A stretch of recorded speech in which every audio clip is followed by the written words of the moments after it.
I didn't make you know how glad I was to have you come camp here on our land. I promised myself to get down someday and see the way you lived.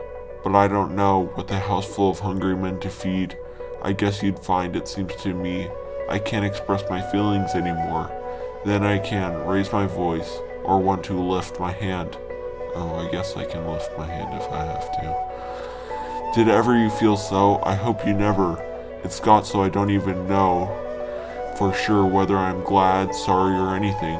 There's nothing but a voice like left in my head that seems to tell me how I ought to feel, and would feel if I wasn't all gone wrong. You take the lake, I look at it. It's pretty fair, pretty sheet of water.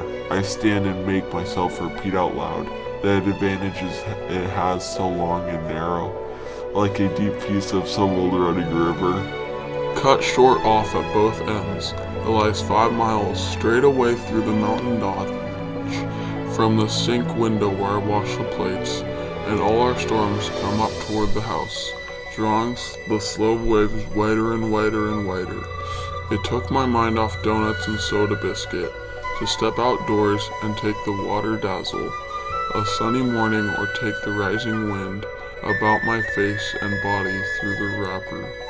When a storm threatened from the dragon's den, and a cold chill shivered across the lake, I see it's a fair, pretty sheet of water. Our Willoughby, how did you hear of it? I expect, though, everyone's heard of it. In a book about ferns, listen to that. You let things more like feathers regulate your going and coming. And you like it here? I can see how you might, but I don't know. It would be different if more people came, for then there would be business. As it is, the cottages Len built, sometimes we rent them, sometimes we don't. We've a good piece of shore that ought to be worth something, and may yet, but I don't count on it as much as Len. He looks on the bright side of everything, including me. He thinks I'll be all right with doctoring, but it's not medicine, lo, is the only doctors dared to say so.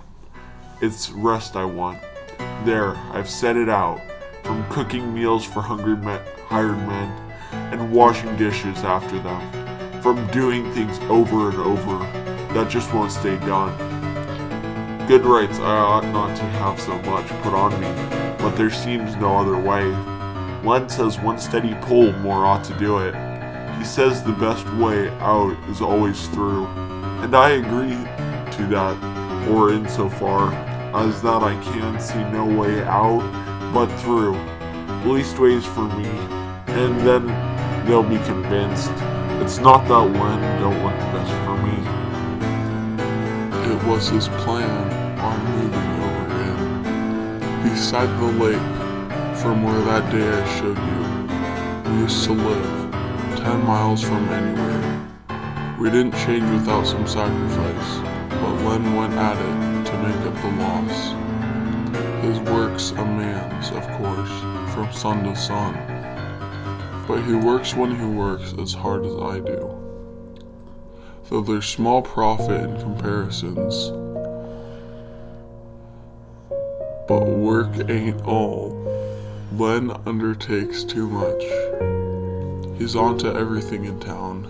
This year it's highways, and he's got too many men around him to look after that what make waste.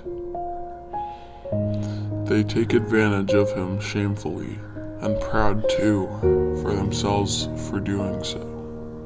We have 4 here to board, great good-for-nothings, sprawling about the kitchen with their talk, while I fry their bacon, much they care. No more put out in what they do or say, than if I wasn't in the room at all. Coming and going all the time they are. I don't learn what their names are, let alone their characters or whether they are safe to have inside the house with doors unlocked. I'm not afraid of them, though, if they're not afraid of me. There's 2 can play at that. I have my fancies, it runs in the family. My father's brother wasn't right. They kept him locked up for years back there at that old farm. I've been away once. Yes, I've been away. The state asylum, I was prejudiced. I wouldn't have sent anyone of mine there. You know, the old idea. The only asylum was the poorhouse and those who could afford. Rather than send their folks to such a place, kept them at home, and it does seem more humane. But it's not so. The place is the asylum. There they have every means proper to do with, and you are darkening other people's lives. Worse than no good to them, and they no good.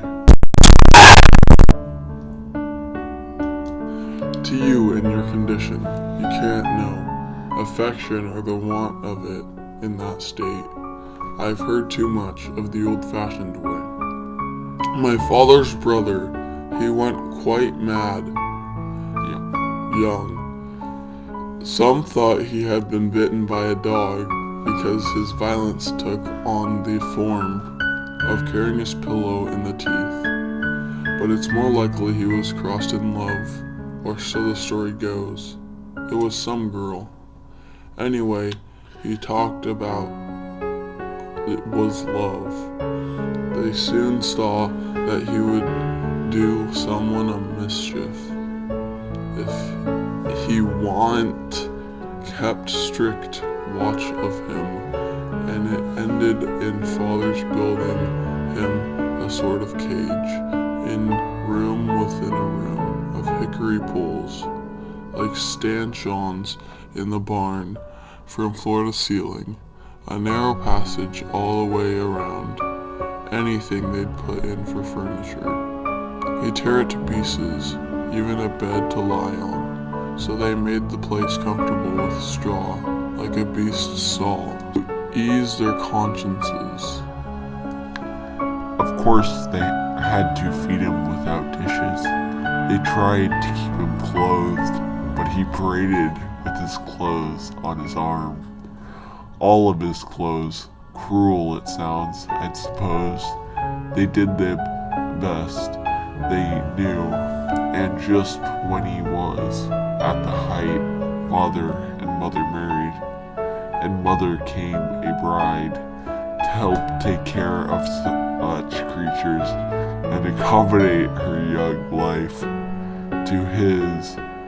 That was what marrying father meant to her. She had to lie and hear love, things made dreadful by his shouts in the night.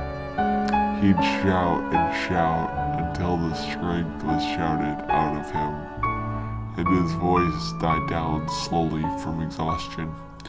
He'd pull his bars apart like bow and bowstring, and let them go, and make them twang until his hands had worn them smooth as any ox bow. And then he'd crow, as if he thought that the child's play the only fun he had. I've heard them say, though, they found a way to put a stop to it. He was before my time. I never saw him. But the pen stayed exactly as it was, there in the upper chamber, in the L. A sort of catch all full of attic clutter.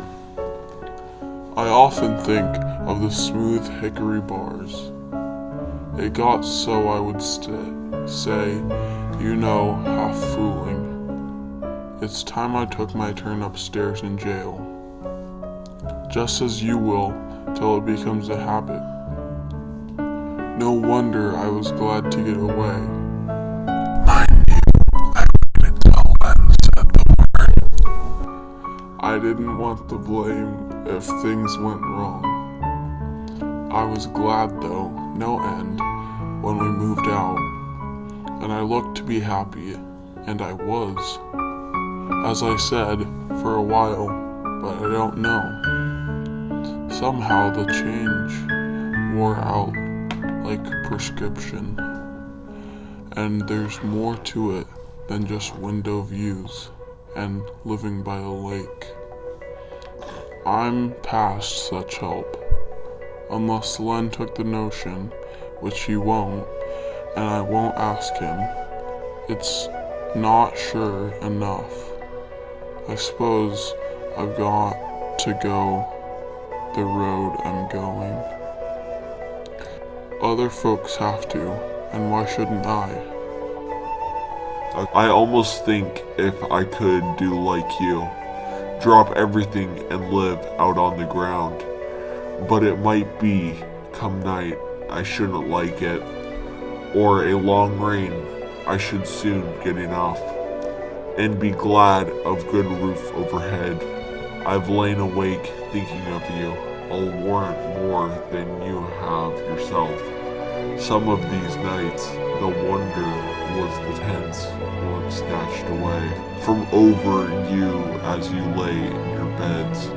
I haven't courage for a risk like that. Bless you, of course, you're keeping me from work. But the thing of it is, I need to be kept. There's work enough to do. There's always that. But behind, the worst that you can do is set me back a little more behind. I shan't catch up in this world anyway. I'd rather you not go unless you must.